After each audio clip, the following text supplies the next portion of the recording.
South ఇండియాలోనే అతి తక్కువ ధరలకి రత్నాలనందించే ఏకైక సంస్థ 6JVR.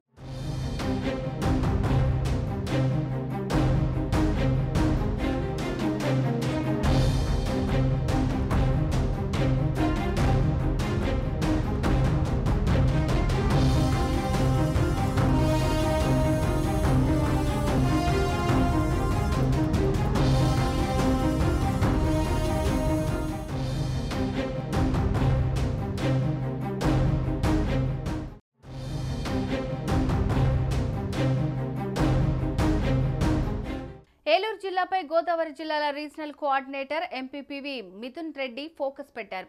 జిల్లాలో వైసీపీని పటిష్టం చేసేందుకు పక్కా వ్యూహంతో వ్యూహాలు రచిస్తున్నారు. ఈ నేపథ్యంలోనే ఆంధ్రప్రదేశ్ రాష్ట్ర కిసాన్ కాంగ్రెస్ అధ్యక్షులు జెట్టి గురునాథరావు వైఎస్ఆర్ కాంగ్రెస్ పార్టీ తీర్థం పుచ్చుకున్నారు. కరుడుగట్టిన కాంగ్రెస్ వాదిగా ఉండే ఆయన రాష్ట్ర నాయకత్వంపై గత కొన్ని రోజులుగా అసంతృప్తిగా ఉన్నారు. పార్టీ సంక్షోభంలో ఉన్న సమయంలో పార్టీ వెన్నంటే ఉండి ఇప్పుడిప్పుడే ఏపీలో బలపడుతోంది అనుకుంటున్న సమయంలో ఆయన తీసుకున్న నిర్ణయం ఆశ్చర్యానికి గురిచేస్తోంది.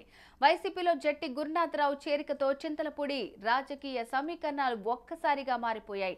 గత ఎన్నికల్లో ఆయన కాంగ్రెస్ తరపున ఏలూరు పార్లమెంట్ అభ్యర్థిగా పోటీ చేశారు. వీరితో పాటుగా జంగారెడ్డిగూడెం మాజీ జెడ్పీటీసీ ముప్పిడి శ్రీనివాస్ సీఎం సమక్షంలో వైఎస్ఆర్సీపీ తీర్థం పుచ్చుకున్నారు. ఈ కార్యక్రమంలో గోదావరి జిల్లాలో regional coordinator Rajampet MP PV Mithun Reddy, Eluru MLA Alla Nani, Nandyal MP Pocha Brahmananda Reddy, Allagadda MLA Gangula Vijayendra Reddy, YSRCP regional coordinator Ramasubba Reddy, మాజీ ఎమ్మెల్సీ గంగుల ప్రభాకర్ రెడ్డి పాల్గొన్నారు.